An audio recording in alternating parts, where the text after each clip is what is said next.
The next day, while sitting in his class, Yu fantasizes about how he will prepare dinner for the three sisters once he returns home.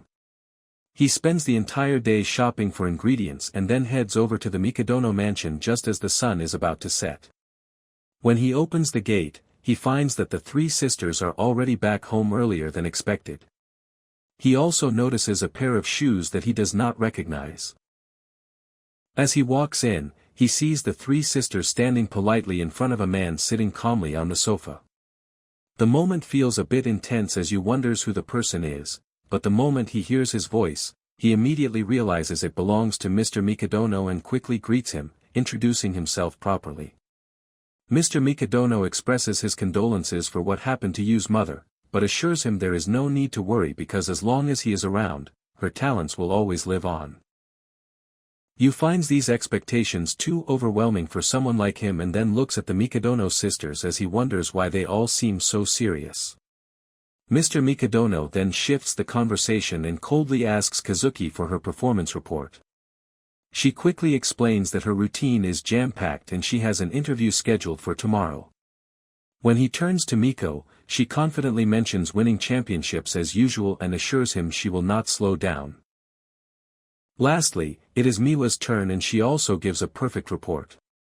As Yu is about to say something, Mikadono stands up and interrupts, saying the performance reports have been discussed and he will now take his leave.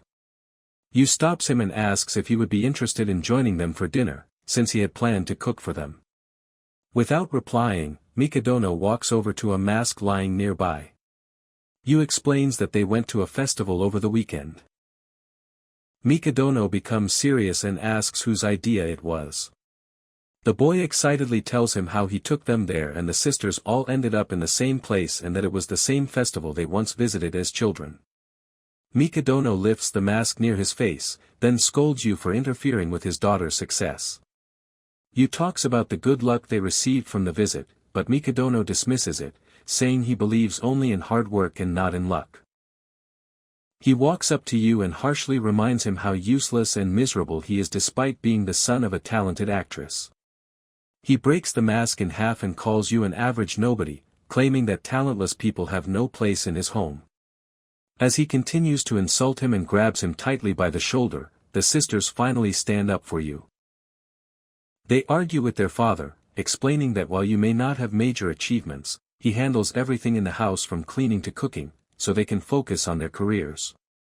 Kazuki firmly adds that they are able to perfect their talents only because he supports them behind the scenes. When Mikadono questions why they are defending someone so average and if they truly need him, the sisters blush and give clumsy excuses. Still, they keep arguing that they get along well with Yu and have formed a strong bond with him.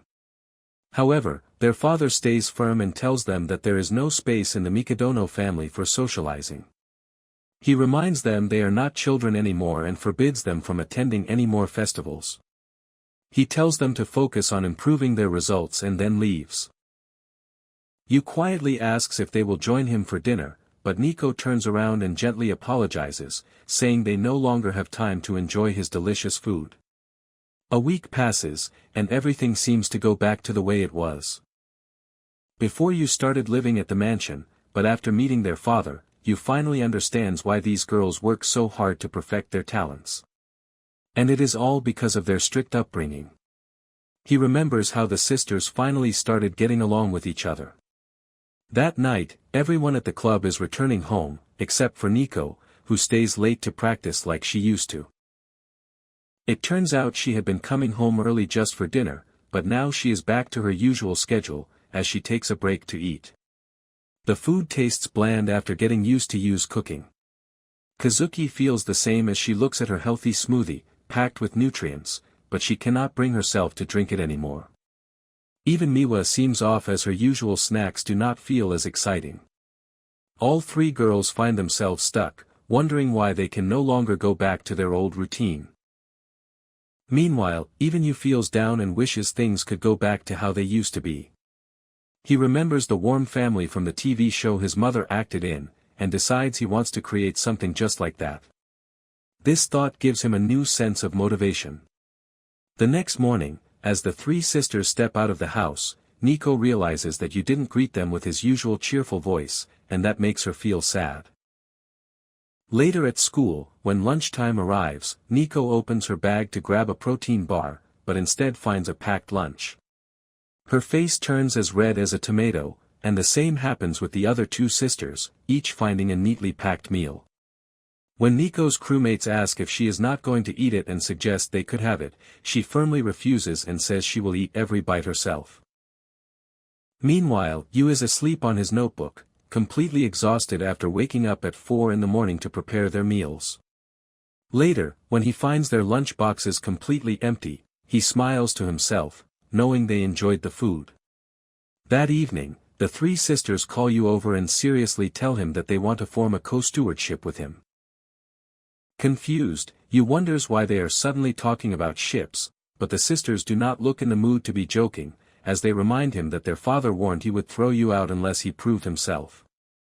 So they propose that if he supports them in the coming challenges, they are willing to accept him as one of their own. They explain what lies ahead for each of them and say they need his help to face it all. Excited by the idea, Yu promises he will make lunch for them every day because they are a family, but the sisters correct him and explain clearly that he is only a supporter. The next day, just as the Mikadono sisters are about to leave for the day, Yu hands them their packed lunches. Kazuki informs him that they will be returning home around 7 in the evening, so he can get dinner ready for them as well. He sends them off with his usual warm wish, and for some reason, that simple gesture makes all three of them blush like hot tomatoes, almost as if everything feels just right in that moment. Later during practice, Kazuki wears a wig and awkwardly tries working on her feminine side, but just then, two women suddenly appear and end up scaring the life out of her. While Miko is in the middle of practice, her phone rings and she quickly answers, only to hear that her trainer has just returned from an overseas tour and wants to meet her.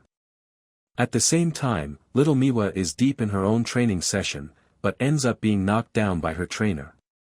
Her trainer calmly reminds her that the time is coming when she'll have to finally choose which path she truly wants to follow. By the time the Mikadono sisters return home later that evening, each of them has a lot running through her mind, but as soon as they enter the house, they find Yu clumsily running on top of a flour bag, and when they ask what he is doing, he tells them with confidence that he plans to add udon to the recipe and wants to use whole wheat flour this time to help lower the carb content in their diet.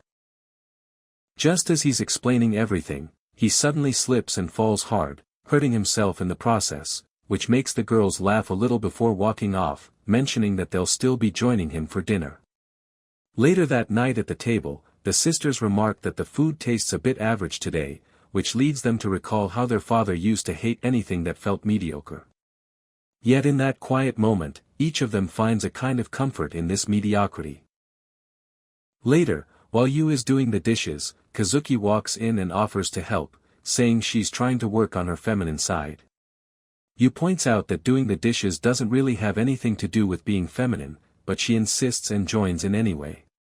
When Yu brings up the audition, Kazuki suddenly panics a little, admitting that it's her first time playing a feminine role, and that's probably why she's so nervous. Just then, she notices bandages on Yu's hand and asks what happened. Yu explains that he's not very good at cooking and ends up burning himself pretty often. The two continue chatting casually for a bit until Yu suddenly slips and ends up with a nosebleed. Kazuki quickly rushes to help but ends up slipping too, landing right above him in what almost looks like a kiss. She quickly gets up, and while Yu starts apologizing, she brushes it off, saying it was just an accident. Later, while taking care of his nosebleed, Yu cannot help but feel sorry for the girl as she literally kissed a guy with a bleeding nose, yet she does not seem bothered at all, which makes him realize she must be used to scenes like that on stage. Still, he feels bad for himself too, knowing his first kiss ended up tasting like blood. On the other hand, when Nico mentions it might rain, Kazuki turns on the TV to check the weather, only to find a kissing scene playing instead. She quickly turns it off and tells Nico to check the weather online instead. After that, she comes across Miwa and says her jelly looks tasty. Miwa proudly says it was made just for her by the new kid, adding that it feels like nibbling on a pair of soft lips. The mention of lips throws Kazuki off again, and she slams her coffee on the table before storming off to her room and shutting the door behind her. As she touches her lips, still flustered, the boy suddenly walks in without knocking, which immediately triggers her anger. Yu calmly explains that he only came to clear the air, adding that he is pretty sure she would not want one of her kisses wasted on someone like him. He suggests they both pretend it never happened.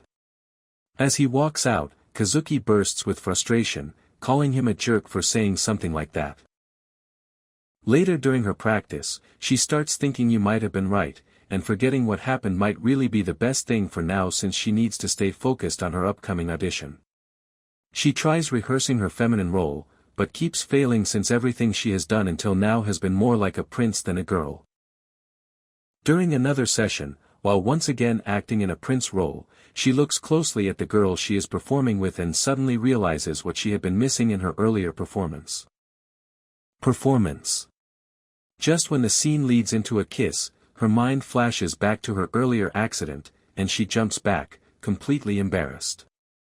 Her director immediately stops her and asks what is going on, reminding her that whatever happens in her personal life will eventually affect her performance on stage. Later that night, Kazuki walks up to Yu and tells him that her practice has gotten tougher lately, so she needs him to make her some stamina-boosting meals. As Yu gets up and closes the curtains, she suddenly asks if he is free this Sunday. After he confirms, she steps a little closer, and in an awkward moment, she looks him in the eye and confidently tells him that she wants him to go on a date with her this Sunday. If you liked this video, hit the subscribe button.